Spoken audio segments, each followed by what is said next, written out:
ஓம் சாந்தி. எல்லோரும் குஷியாக இருக்கிறீங்களா? 17/2/2026 சாக்கார முரளி பாப்தாதா சொல்கிறாங்க, இனிமையான குழந்தைகளே, இப்போ அமரலோகத்தை ஸ்தாபனை செய்கிறதுக்கு நீங்கள் கருவியாகி இருக்கிறீங்க. ஸோ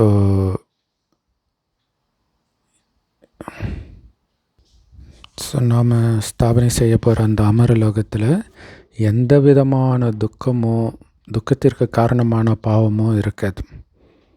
ஏன்னா அது விகாரமற்ற உலகமாக இருக்கும். கேள்வி: ஈஸ்வரிய குடும்பத்துடைய அதிசயமான திட்டம் என்ன? குடும்ப கட்டுப்பாடு. அதுதான் அதிசய திட்டம். ஸோ குடும்ப கட்டுப்பாடுன்னா அளவான குழந்தைகள் இருக்கிறது இல்லையா? அந்த மாதிரி அங்கே ஒரே ஒரு தர்மம் மட்டும் இருக்கும், சத்தியமான தர்மம். மற்ற எல்லா தர்மத்தையும் அழிக்கிறது தான் இங்கே குடும்ப கட்டுப்பாடுன்னு சொல்கிறது. மனிதர்கள் இந்த எல்லைக்குட்பட்ட குடும்ப கட்டுப்பாட்டுக்கான திட்டத்தை வகுக்கிறாங்க. ஸோ அந்த நேரத்துலலாம் அது ஃபேமஸ்ஸு. ஆனால் உண்மையிலே அவங்களுடைய திட்டம் ஈடேறாது. நேற்று கூட சொன்னார் இல்லையா, மேலே இருக்கிற ஆத்மாக்கள் கீழே வந்து தான் ஆகணும். என்ன குடும்ப கட்டுப்பாடு பண்ணாலும் வந்து தான் ஆகணும். ஆனால் மக்கள் தொகை ஏறி தான் தீரும்னார். ஸோ அப்போ உண்மையிலே குடும்ப கட்டுப்பாடு பாபா தான் பண்ணுறார். நான் தான் புது உலகத்துடைய ஸ்தாபனை பண்ணுறேன். அப்போ மற்ற எல்லா ஆத்மாக்களும் மேலே வீட்டுக்கு போயிடுறாங்க. ரொம்ப கம்மியான ஆத்மாக்கள் தான் இங்கே இருக்க போகிறாங்க. ஓம் சாந்தி. இது வீடுன்னும் சொல்லலாம், பல்கலைக்கழகம்னும் சொல்லலாம். மதுபனும் சரி, எல்லா பிரம்மகுமாரி சென்டரும் சரி. நம்மளுடைய வீடு மெயினாக மதுபன் நம்மளுடைய வீடாகவும் இருக்குது, யூனிவர்சிட்டியாகவும் இருக்குது. ஸோ யூனிவர்சிட்டிக்கு கீழே காலேஜ் நிறையா இருக்கும் இல்லையா? அதுமாதிரி ஒரு சென்டரும் காலேஜ் அல்லது ஒரு ஆன்மீக ஸ்தாபனம்னு சொல்லலாம். ஸோ நம்முடைய தந்தையவர் சிவபாபா அப்படின்னு நம்ம தெரிஞ்சிருக்கிறோம். ஆத்மாக்களோ சாலிகிராமங்கள். இது அவங்களுடைய சரீரம் இல்லை, ஆத்மாக்களுடைய சரீரம். இது என்னோட ஆத்மா இதுன்னு உடம்பு சொல்லாது, ஆனால் என்னோட உடம்பு இதுன்னு ஆத்மா சொல்லும். ஏன்னா ஆத்மா தான் எல்லாத்தையும் பண்ணுது. அழிவற்றது ஆத்மா தான். சரீரம் அழியக்கூடியது. இப்போ நீங்கள் உங்களை ஆத்மான்னு உணர்ந்திருக்கிறீங்க. நம்முடைய பாபாவோ சிவன், அவரை சுப்ரீம் ஃபாதர்னு சொல்கிறோம்.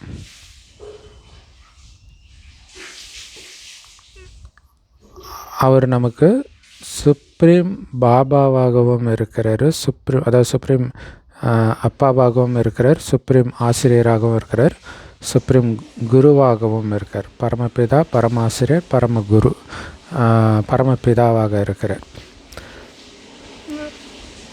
ஸோ எல்லாமாகவும் அவர் தான் இருக்கிறாருன்னு இப்போ ஆத்மாவுக்கு தெரியுது. பக்தி மார்க்கத்தில் கூட ஹே காட்ஃபாதர்னு அவரை தான் கூப்பிடுறாங்க. இறக்கும்போது கூட ஹே பகவானே ஈஸ்வரான்னு சொல்கிறாங்க, முறையிடுறாங்க. ஆனால் யாருடைய புத்தியிலும் சரியாக இது பதியிறது கிடையாது. எல்லா ஆத்மாக்களுக்கும் அவர் ஒருத்தர் தான் அப்பா. அவரை தான் பதித்த பாவனரேன்னு சொல்கிறோம். அப்போ அவர் குருவாகவும் ஆகிட்டார். துக்கத்துலேருந்து நம்மளை விடுவிச்சு சாந்தி தாமத்துக்கு அழைச்சிட்டு போங்க அப்படின்னு அவரை கூப்பிடுறாங்க. ஸோ அப்போ அவர் நமக்கு அப்பாவாகவும் ஆகிட்டார் இல்லையா? அதாவது அழுக்காக இருக்கிற நம்மளை தூய்மையாக்கிறதுக்கான வழி சொல்கிறதுனால அவர் குரு. கூடவே கையை பிடிச்சி வீட்டுக்கு அழைச்சிட்டு போகிறதுனால அவர் நமக்கு அப்பாவாகவும் ஆகிட்டார். பிறகு பதித்த பாவன சத்குருவாகவும் இருக்கிறார். பிறகு சிருஷ்டி சக்கரம் எப்படி சுற்றுது, மனிதர்கள் எப்படி 84 பிறவி எடுக்கிறாங்க அப்படின்ற எல்லையற்ற சரித்திர பூகோளத்தை சொல்கிற சுப்ரீம் ஆசிரியராகவும் இருக்கிறார். பாடம் எடுக்கிறார் ஆரம்பத்துலேருந்து கடைசி வரைக்கும் என்ன நடந்துச்சுன்ட்டு. அஞ்ஞான காலத்தில் அப்பா தனி, டீச்சர் தனி, குரு தனி. ஆனால் இப்போ இந்த ஞான மார்க்கத்தில் அப்பா, டீச்சர், குரு மூணுமே இவர் தான் எல்லையற்றவர். எல்லையற்ற அப்பா, எல்லையற்ற டீச்சர், எல்லையற்ற குரு. இப்போ எவ்வளோ வித்தியாசம் பாருங்கள். எல்லையற்ற தந்தை இவர். குழந்தைங்களுக்கு எல்லையற்ற ஆஸ்தியை கொடுக்கிறார்.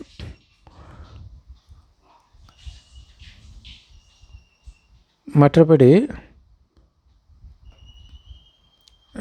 இவர் எல்லையற்ற தந்தை எல்லையற்ற ஆஸ்தி கொடுக்குறாரு. எல்லைக்குட்பட்ட அந்த லௌகீக தந்தை எல்லைக்குட்பட்ட ஆஸ்தியை கொடுக்குறாங்க. அதே மாதிரி எல்லைக்குட்பட்ட ஆசிரியர் எல்லைக்குட்பட்ட கல்வி கொடுக்குறாங்க.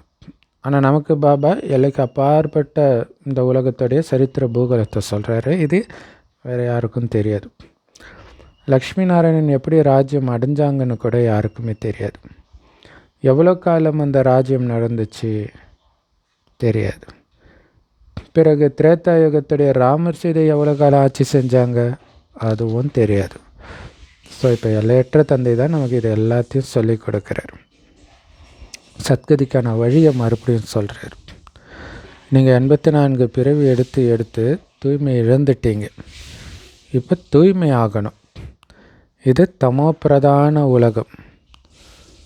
சதோ ரஜோ தமோவில் ஒவ்வொரு பொருளுமே வருது.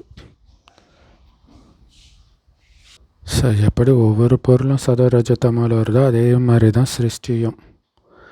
அதுவும் சதோ ரஜோ தமோவில் வரும். அதுக்கும் ஒரு ஆயுள் இருக்குது. புதுசுலேருந்து பழையதாகவும் மீண்டும் பழையதுலேருந்து புதியதாகவும் மறுபடியும் மாறுது. ஸோ இதை எல்லோரும் தெரிஞ்சிருக்கிறீங்க. சத்தியுகத்தில் பாரதம் மட்டும்தான் இருந்தது. அதில் தேவதைகளுடைய ராஜ்யம் இருந்தது. தேவி தேவதைகளுடைய ராஜ்யம், காடஸ் சொல்கிறோம், அவங்க தான் இருந்தாங்க. பிறகு என்ன ஆச்சு? அவங்க மறுபிறவி எடுத்தாங்க. சதோ பிரதான நிலையில் இருந்தவங்க மறுஜன்மம் எடுக்க சதோவிலேருந்து ரஜோவிலேருந்து தமோவிலேருந்து இப்போ தமோ பிரதானமாகிட்டாங்க. ஸோ இத்தனை ஜென்மங்கள் ஒவ்வொரு யுகத்திலும் எடுத்தாங்க அப்படிங்கிற விஷயத்தெல்லாம் பாபா சொல்கிறார். பாரதத்தில் 5000 வருஷத்துக்கு முன்னாடி இந்த லக்ஷ்மி நாராயணனுடைய ராஜ்யம் இருந்தது. அங்கே மனிதர்களுடைய ஆயுள் சராசரியாக 125 வருஷத்துலேருந்து 150 வருடம் வரைக்கும் இருக்கும். அதை அமரலோகம்னு சொல்கிறோம். ஏன்னா அங்கே எப்போவுமே திடீர் மரணம் ஏற்படாது. அகால மரணம்னுவாங்களே, அது இருக்காது. இங்கே தான் அது நடக்குது. ஏன்னா இது மரண உலகம். அமரலோகனாலே மரணமற்ற உலகம். அப்படின்னா என்ன அர்த்தம்னா திடீர் மரணம் இல்லாத உலகம்னு அர்த்தம். அமரலோகத்தில் மனிதர்கள் அமரராக இருப்பாங்க. நீண்ட ஆயுள் இருக்கும். சத்தியுகத்தில் தூய்மையான கிரகஸ்த ஆசிரமம் இருந்தது. வைஸ்லெஸ் வேர்ல்ட், நிர்விகாரி உலகம் அப்படின்னு சொல்லப்படுது. அங்கே குடும்பமே தூய்மையாக இருக்கும். காமமில்லாத குடும்பம், அதான் கிரகஸ்த ஆசிரமம்னு சொல்கிறார். அந்த உலகமே தூய்மையான உலகம், வைஸ்லெஸ் நிர்விகாரி உலகம்னு சொல்கிறோம். இப்போ இருக்கிறது தான் விகாரி உலகம், விஷியஸ் வேர்ல்ட். நாம் சிவபாபாவுடைய குழந்தைங்கன்னு தெரிஞ்சுக்கிட்டோம். நமக்கு ஆஸ்தி சிவபாபா கிட்ட இருந்து கிடைக்கிது. இவர் தாதா, அவர் பாட்டனார். ஆஸ்தி தாத்தாவுடைய ஆஸ்தி. தாத்தாவுடைய ஆஸ்திக்கு எல்லாருக்கும் உரிமை இருக்குது, எல்லா பேர குழந்தைங்களுக்கும். ஸோ அனைத்து குழந்தைகளும் அவருக்கு பேர குழந்தைங்க. பிரம்மாவுக்கு பிரஜாபித்தான்னு சொல்லப்படுது. ஸோ இந்த பிரம்மாவை தான் ஆதாம் ஏவாள், ஆதாம் பிபி அப்படின்னு சொல்லப்படுது. இவர் நிராகாரமான காட்ஃபாதர்.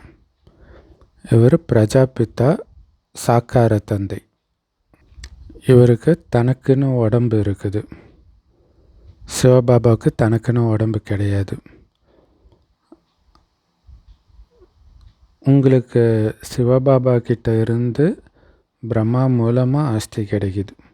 ஏன்னா ஆஸ்தி அடையிறதுக்கான வழி சிவபாபா கிட்ட இருக்குது. ஆனால் அதை சொல்கிறதுக்கு உடம்பு இல்லை. அதனால் பிரம்மா உடம்பு மூலமாக அதை சொல்கிறார். அதுதான் பிரம்மா மூலமாக ஆஸ்தி கிடைக்குதுன்றார். பாட்டனாருடைய சொத்து தந்தை மூலமாக பேரக்குழந்தைக்கு கிடைக்கும் இல்லையா? அந்த மாதிரி நீங்கள் கூட சிவபாபாவுடைய சொத்தை பிரம்மா மூலமாக அடையிறீங்க. அது என்ன சொத்து? மனிதன்லேருந்து தேவதையாகிறது.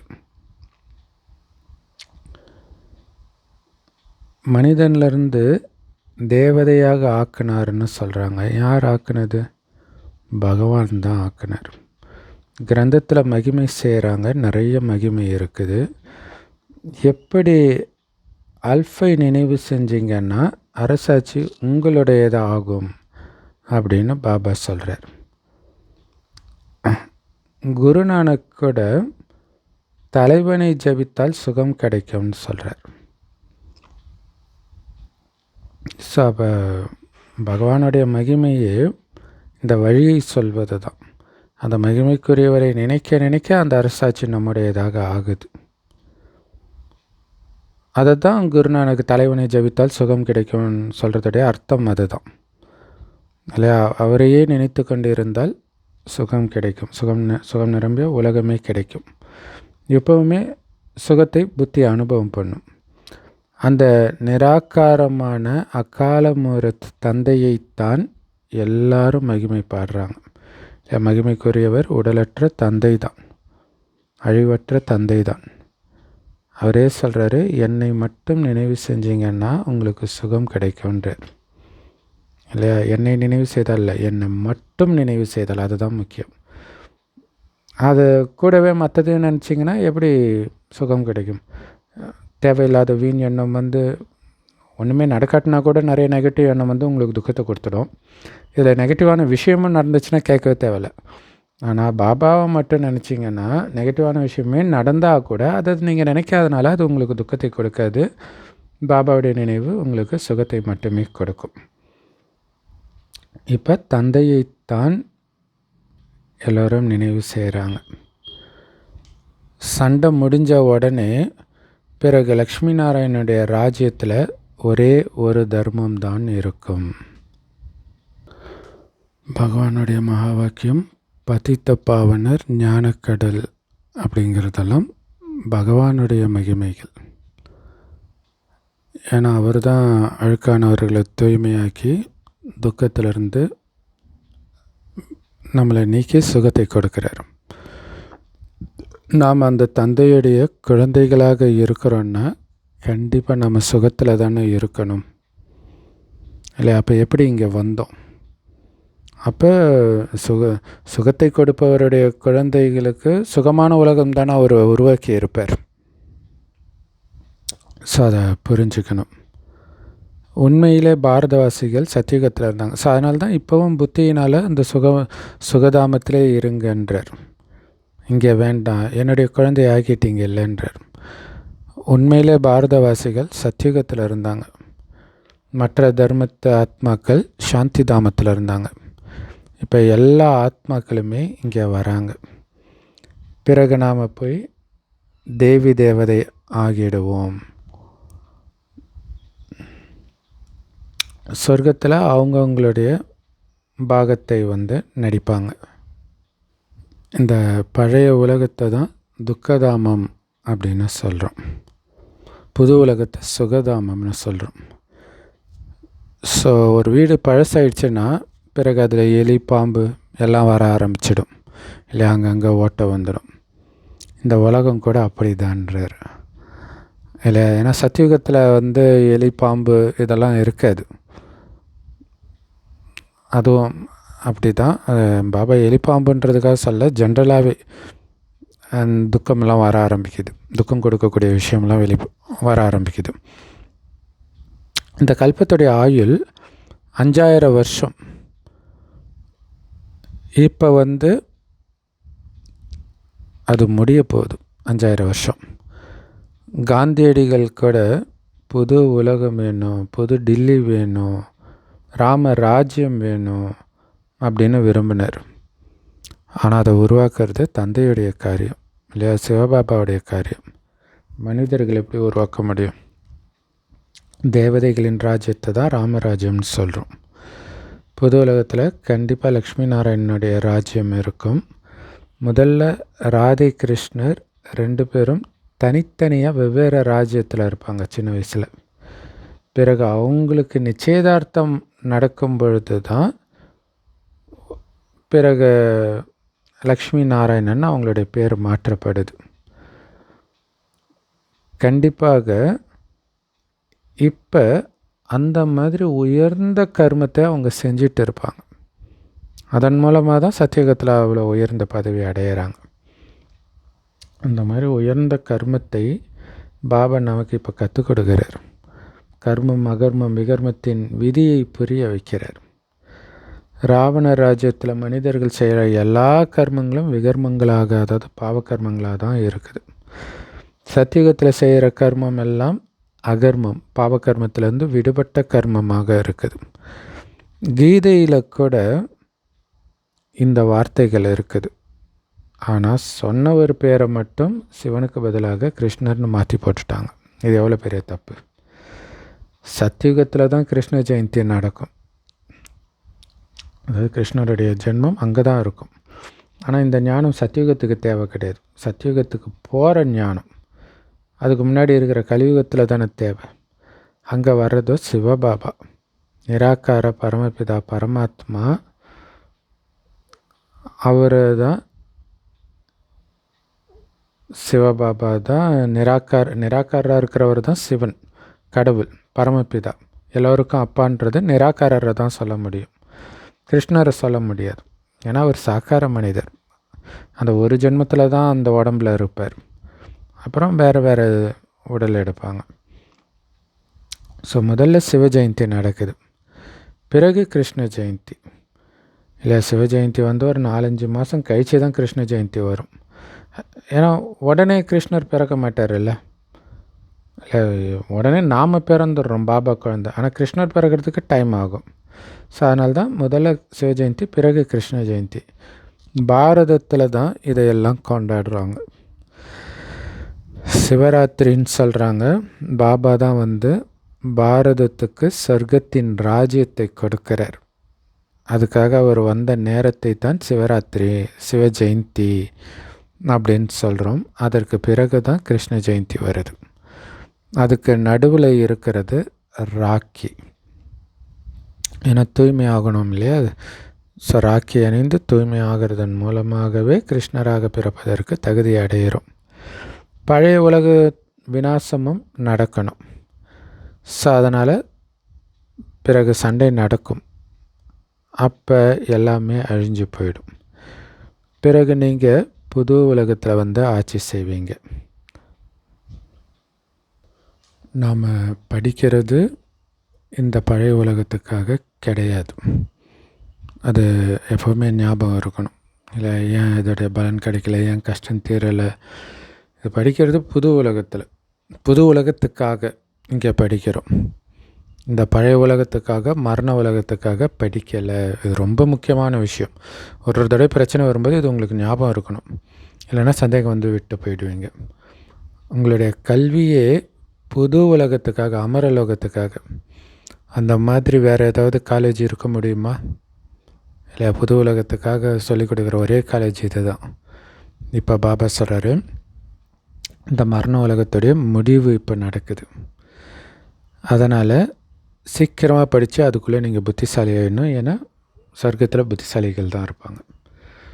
ஸோ நமக்கு இதை சொல்லிக் கொடுக்குறவர் தந்தையாகவும் இருக்கிறார், பதித்த பாவனராகவும் இருக்கிறார், கற்பிக்கக்கூடிய ஆசிரியராகவும் இருக்கிறார். ஸோ அதனால தான் இதை வந்து காட் ஃபாதர்லி யூனிவர்சிட்டி அப்படின்னு சொல்கிறோம். இங்கே நமக்கு பகவான் சொல்லிக் கொடுக்குறார். கிருஷ்ணரும் சத்தியுகத்துடைய இளவரசர். அவர் கூட சிவபாபா கிட்ட இருந்து தான் இந்த ஆஸ்தியை அடையிறார். கண்டிப்பாக எல்லோருமே இப்போ வருங்காலத்துக்காக ஆஸ்தி அடைஞ்சிட்டு இருக்கிறாங்க. பிறகு எந்த அளவுக்கு படிக்கிறீங்களோ அந்தளவுக்கு ஆஸ்தி கிடைக்கும். படிக்கலை அப்படின்னா பதவி குறைஞ்சிடும். ஸோ எங்கே இருந்தாலும் படிச்சுக்கிட்டே இருங்க.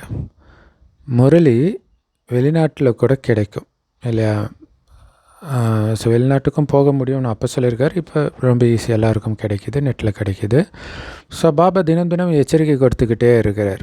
குழந்தைகளே பாபாவை நினைவு செய்யுங்க. மெயின் அதுதான் இல்லை, பாபாவை கொடுக்குற ஞானத்தை நினைவு பண்ணிக்கிட்டே இருக்கணும். இதன் மூலமாக தான் உங்களுடைய பாவங்கள் அழியும். ஆத்மாவில் படிஞ்சு இருக்கிற துரு நீங்கி போயிடும். ஆத்மா 100% தூய்மையாக ஆக வேண்டி இருக்குது. இப்போ தூய்மை இல்லாமல் இருக்குது. பக்தியிலேயோ ஸோ மனிதர்கள் நிறைய பக்தி பண்ணுறாங்க. தீர்த்த யாத்திரை போகிறது, இந்த மாதிரி நிறைய இடங்களுக்கு லட்சக்கணக்கான பேர் போகிறாங்க. இது ஜென்ம ஜென்மமாக தான் இந்த மாதிரி பக்தி பண்ணுறீங்க. பாருங்கள், எவ்வளோ கோயில் கட்டி இருக்கிறாங்க, எவ்வளோ உழைப்பு கொடுத்துருக்குறாங்க. இருந்தாலும் ஆத்மா ஏணிப்படியில் இறங்கி தான் வந்திருக்கே தவிர ஏறலை. இப்போ தான் முன்னேறும் கலை மூலமாக சுகதாமத்துக்கு நாம் போகிறோம். அங்கே போன பிறகு நாம் இறங்கணும் அப்படின்னு தெரிஞ்சுக்கிட்டீங்க. இப்போ கலைகள் குறைஞ்சிக்கிட்டே போகுது இல்லையா? இது சேர்த்துட்டு செலவு பண்ணுற மாதிரி தான். இப்போ சேர்க்க வேண்டிய நேரம், செலவு பண்ணுற நேரம் கிடையாது. புது வீட்டுடைய பகட்டு 10 வருடங்களுக்கு பிறகு கண்டிப்பாக குறைஞ்சிடும் இல்லையா? அந்த புதுசாக இருக்கிற மாதிரி 10 வருஷம் கழிச்சு இருக்குமா?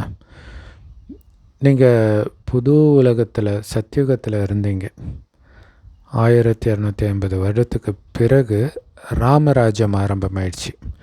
இப்போவோ முற்றிலும் தமோ பிரதானமாகிடுச்சு. பாருங்கள், எத்தனை மனிதர்கள் இருக்கிறாங்க. இப்போ உலகமே பழசாயிடுச்சு.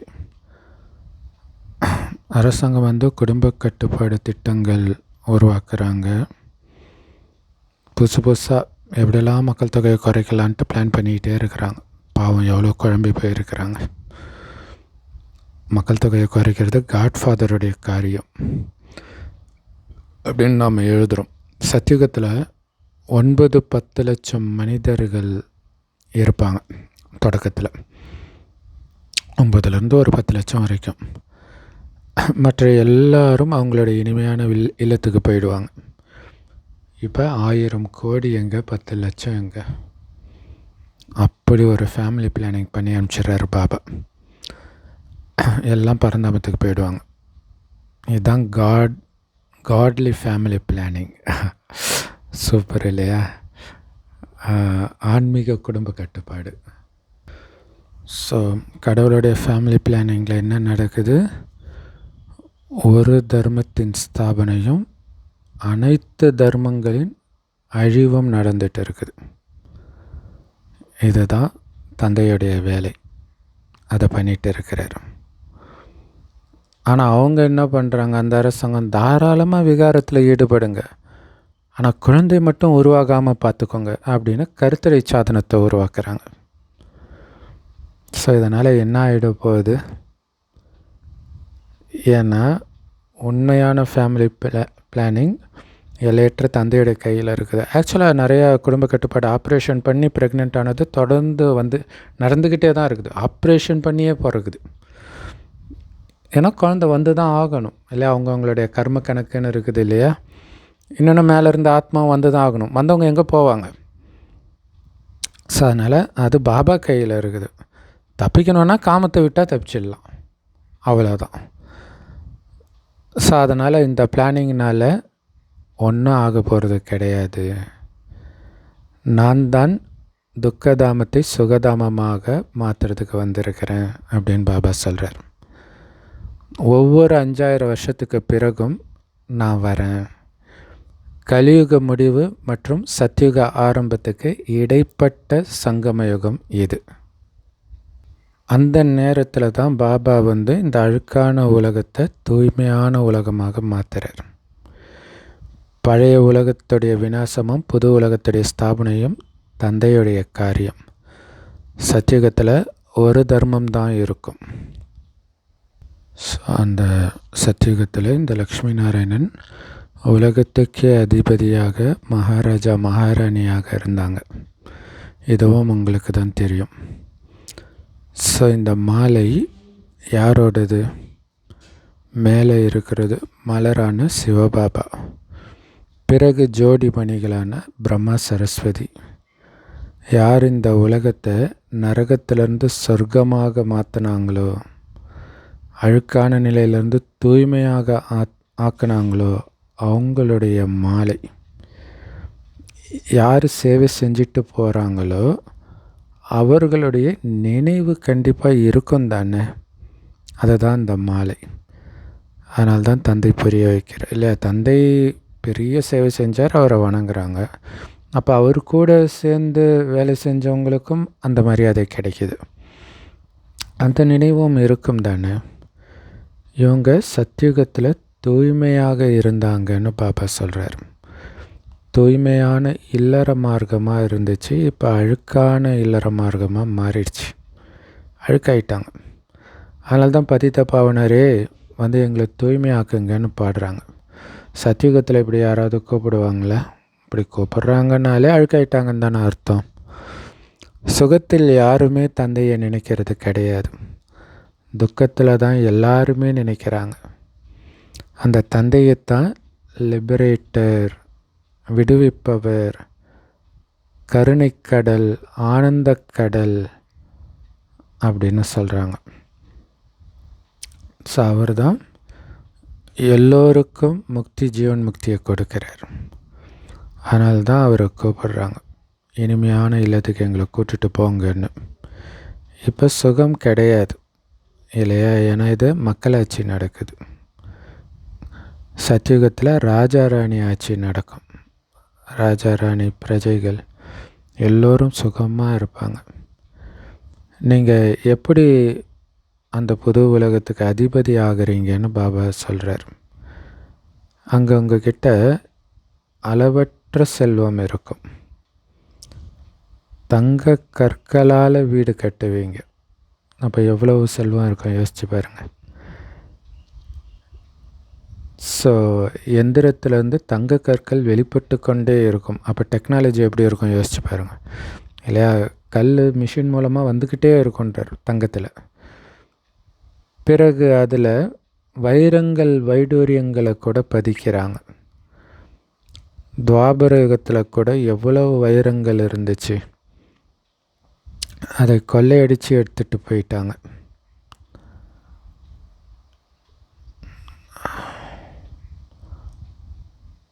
இப்போ கொஞ்சம் கூட தங்கம் தென்பட மாட்டேங்குது, அதுவும் நாடகத்தில் பொருந்தி இருக்குது. ஒவ்வொரு 5000 வருஷத்துக்கு பிறகும் வருகிறேன் அப்படின்னு பாபா சொல்கிறார். பழைய உலகத்தோடைய அழிவுக்காக இந்த அணுகுண்டுகள்லாம் தயாரிக்கப்படுது. இது விஞ்ஞானம். புத்தி மூலமாக எப்படிப்பட்ட பொருட்களை எடுத்துகிட்டு வந்திருக்கிறாங்க அப்படின்னா, அதனால் தங்களுடைய குலத்தை அவங்களே அழிச்சிக்குவாங்க. ஸோ இதெல்லாம் சும்மா வச்சிருக்கிறதுக்காக தயாரிக்கிறாங்க, ரிஹர்சல் பார்த்துக்கிட்டே இருக்கிறாங்க.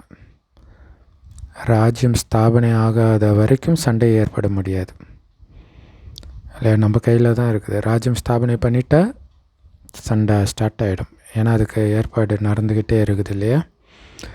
கூடவே இயற்கை சேதங்களும் ஏற்படும், இவ்வளோ மனிதர்கள் இருக்க மாட்டாங்க. இப்போ குழந்தைங்க இந்த பழைய உலகத்தை மறந்துடணும்.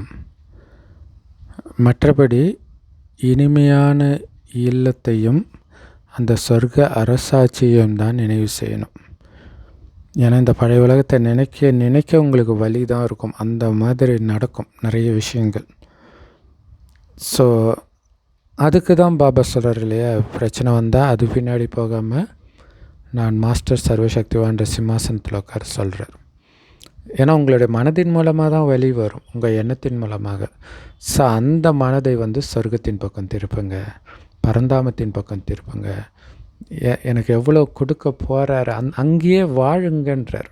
அதுதான் நம்மளுடையதாக ஆக போகுது, இது நம்மளது கிடையாது. ராவண ராஜ்யம் இல்லையா, சீச்சி உலகன்றார். அதான் பழைய உலகத்தை மறந்துடுங்கன்றார்.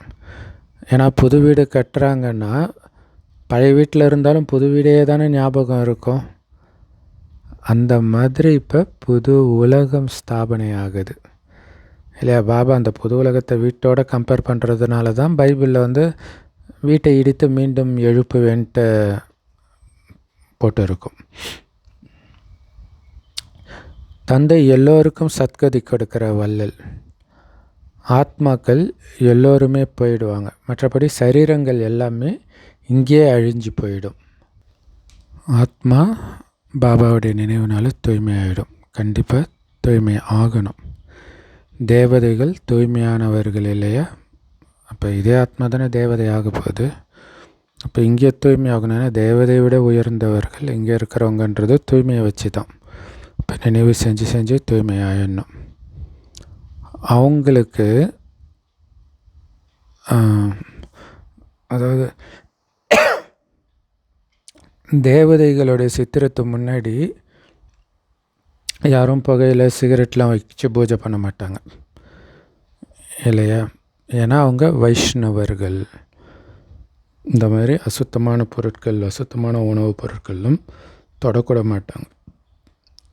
அவர்கள் இருக்கிற இடத்துக்கு பேரே விஷ்ணுபுரின்னு சொல்லப்படுது.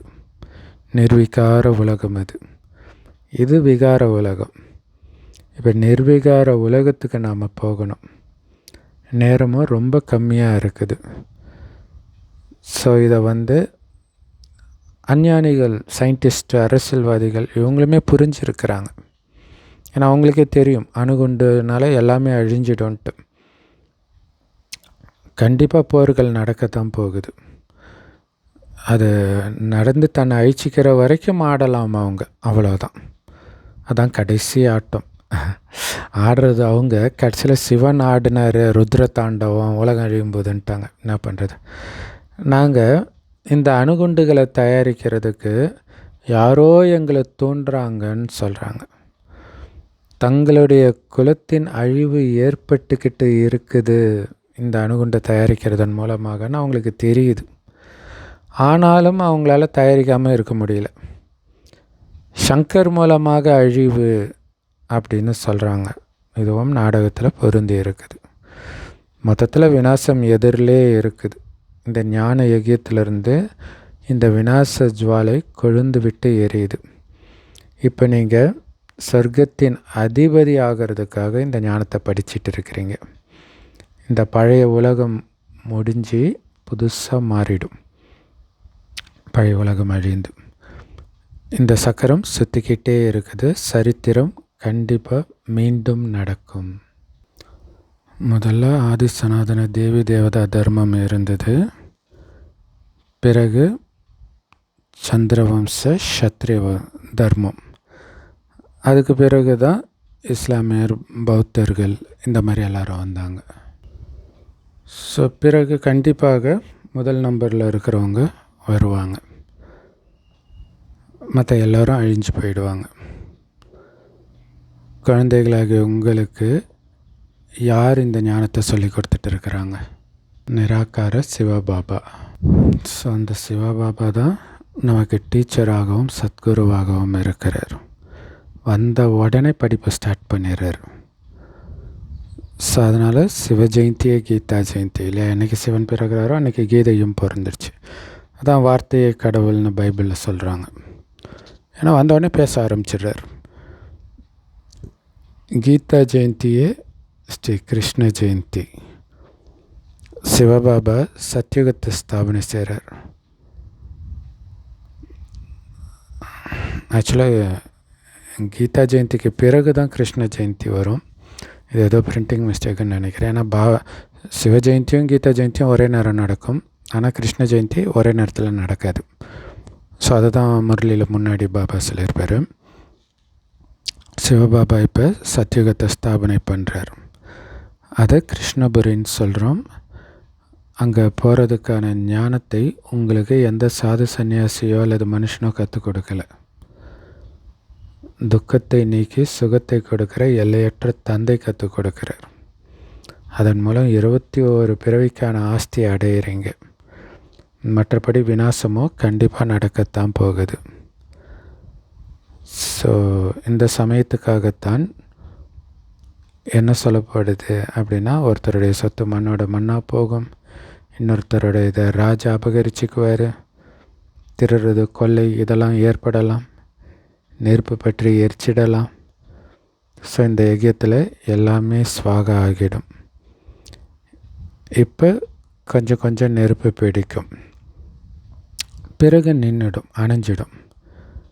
இன்னும் கொஞ்சம் டைம் இருக்குது. அதுக்கப்புறம் எல்லாரும் தங்களுக்குள்ளே சண்டை போடுவாங்க. அவங்கள விடுவிக்க யாருமே இருக்க மாட்டாங்க. சண்டை போடுறது தடுக்கிறதுக்கும் யாரும் இருக்க மாட்டாங்க. இல்லை, இப்போ ஒரு இடத்துல யுத்தம் நடக்குதுன்னா அதை தடுக்கிறதுக்கு மற்ற நாடுகள்லாம் பேசுகிறாங்க இல்லையா, சண்டை போடுறதுக்கே தடுக்கிறதுக்கே யாரும் இருக்க மாட்டாங்க. குறிப்பாக மற்ற நாடெல்லாம் அழிஞ்ச பிறகு யார் இங்கே உள்நாட்டு கலவரம் நடந்தால் கூட, இப்போ ஆல்ரெடி பங்களாதேஷில் இங்கெல்லாம் நடக்கும்போது யார் தடுக்க முடிஞ்சுது?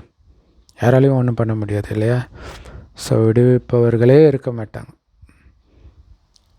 அதான் சொல்கிறாங்களே, அந்த நேரம் பைபிளில் நரகத்தியில் ஒருத்தன் எரியும் பொழுது அவனுடைய தாய், தகப்பன், கூட பிறந்தவங்க, நண்பர்கள், உற்றார், உறவினர் எல்லாம் பக்கத்திலே இருந்தாலும் ஒன்றும் பண்ண முடியாது அப்படின்னு போட்டிருக்கும். ஸோ ரத்த ஆறு ஓடும், அதுக்கு பிறகுதான் பாலாறு சொர்க்கம் உருவாகும். இதுக்குத்தான் வீணாக ரத்தம் பாயிற விளையாட்டுன்னு சொல்லப்படுது. ஸோ இதை குழந்தைங்க காட்சியும் பார்த்துருக்குறாங்க. பிறகு இந்த ஊனக்கண்ணாலையும் பார்ப்பீங்க. ஸோ அந்த விநாசத்துக்கு முன்னாடியே பாபாவை நினைவு செய்யணும். அப்போ ஸ்டார்ட் பண்ணிங்கன்னா முடியாது இல்லையா? ஆனந்தமாக பாபாவை நினைக்கிறது எப்படி? பயத்தோடு பாபாவை நினைக்கணும்னா அப்புறம் அதை கரெக்டான முறையே கிடையாது. ஸோ இப்போவே பாபாவை நினச்சா தான் தமோ பிரதான நிலையிலிருந்து சதோ பிரதான நிலைக்கு ஆத்மா போகும். பாபா புது உலகத்துடைய ஸ்தாபனை செய்கிறதுக்காகத்தான் உங்களை தயார்படுத்துகிறார். முழுசாக ராஜ்யம் ஸ்தாபனை ஆகும் பொழுது தான், ஆன பிறகு தான் விநாசம் நடக்கும். நல்லது. அற்புதமான முரளி தந்த அன்பான தாய் தந்தை பாப்தாதாக்கு அன்பு நினைவுகள் மற்றும் காலை வணக்கம். பாபா சொல்கிறாங்க, விஷ்ணுபுரிக்கு போகிறதுக்காக உங்களை தயார்படுத்திக்கணும். என்ன தயார்படுத்திக்கணும்? முழுசாக தூய்மையாகணும். அசுத்தமான உணவு பழக்கங்கள், அசுத்தமான எல்லா பழக்கத்தையுமே தியாகம் பண்ணணும்.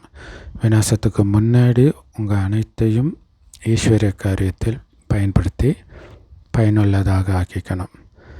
ஸோ சீக்கிரமாக இந்த ஞானத்தை படித்து புத்திசாலி ஆகிடணும். உலக அழிவுக்கு முன்னாடி எந்த பாவக்கர்மமும் செஞ்சிடக்கூடாதுன்றதில் கவனம் இருக்கணும்.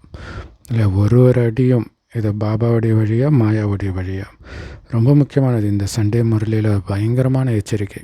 ஸோ திரும்ப திரும்ப அதை கேட்கணும்.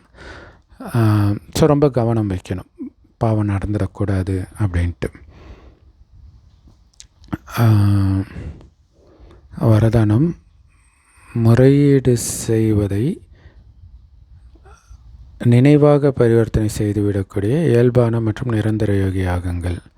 அதுக்கு விளக்கம், சங்கமயுகத்துடைய விசேஷத்தன்மையே இப்போவே முயற்சி, அதற்கான கண்கூடான பலனும் இப்போவே நினைவின் சொரூபம், இப்போவே அதோடைய பிராப்தியின் அனுபவம்.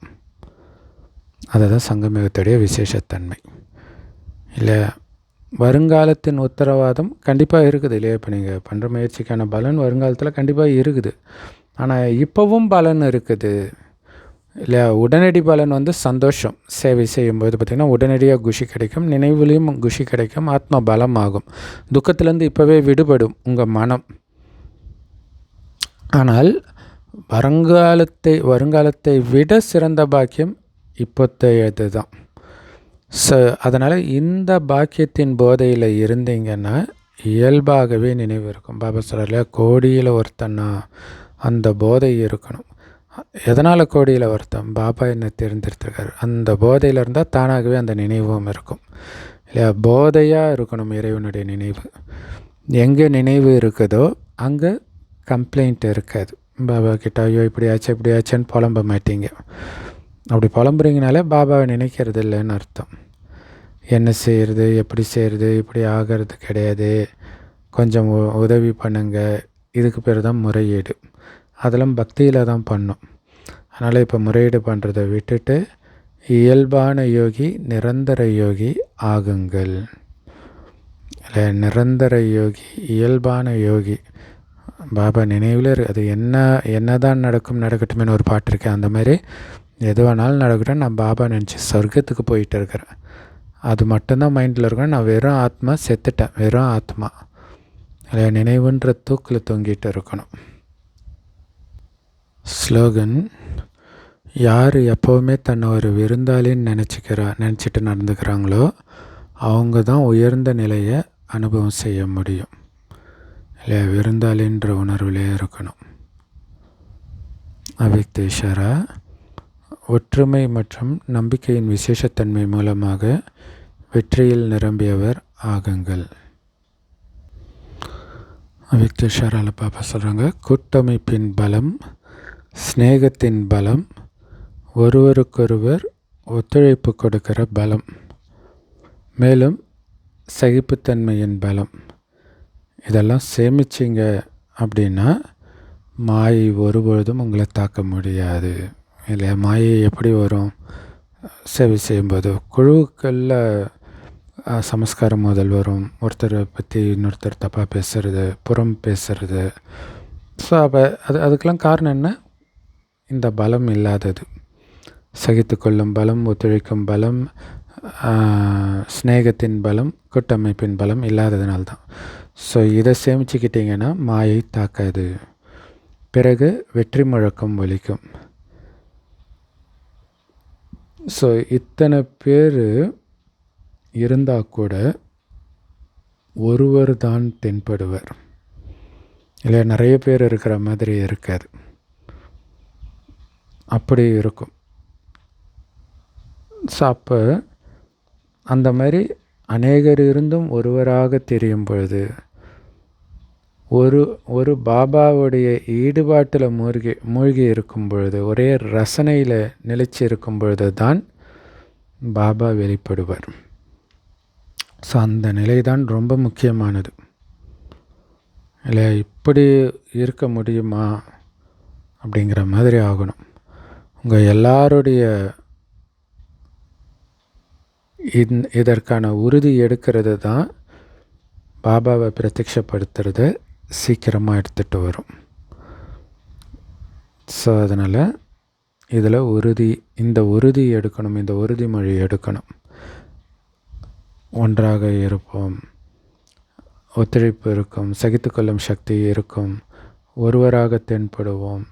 ஸோ அதற்கு என்னால் முடிந்ததை நான் செய்வேன். என் மூலமாக இதில் உள்ள எதுவுமே மீறப்படாது அப்படின்னு உறுதிமொழி எடுக்கணும். ஏன்னா இது குழு எல்லாருமே பண்ணணும் இல்லையா? ஏன்னா இப்போ இந்த இதுலேயே பார்த்திங்கன்னா, இந்த அஞ்ஞானத்திலே விஜய் கட்சி தொடங்கியிருக்கிறாரு. அவர் கூட்டத்தில் பேசுகிறார் அவருடைய ஃபேன்ஸ் கிட்ட. நான் மட்டும் மனசு வச்சா பத்தாது, நீங்கள் எல்லோரும் மனசு வச்சு ஒருமிச்சு நடக்கணும், அப்போ தான் இது சாத்தியம். ஸோ இந்த கலியுக ஆட்சி பிடிக்கிறதுக்கு அப்படின்னா சத்தியுகத்தின் ஆட்சியை பிடிப்பதற்கு அதற்காக இறைவனே வந்திருக்கிறாருன்றதை வெளிப்படுத்துறதுக்கு நமக்குள்ளே எவ்வளோ ஒற்றுமை இருக்கணும். Om Shanti. Love you Bap Dada. Thank you Bap Dada.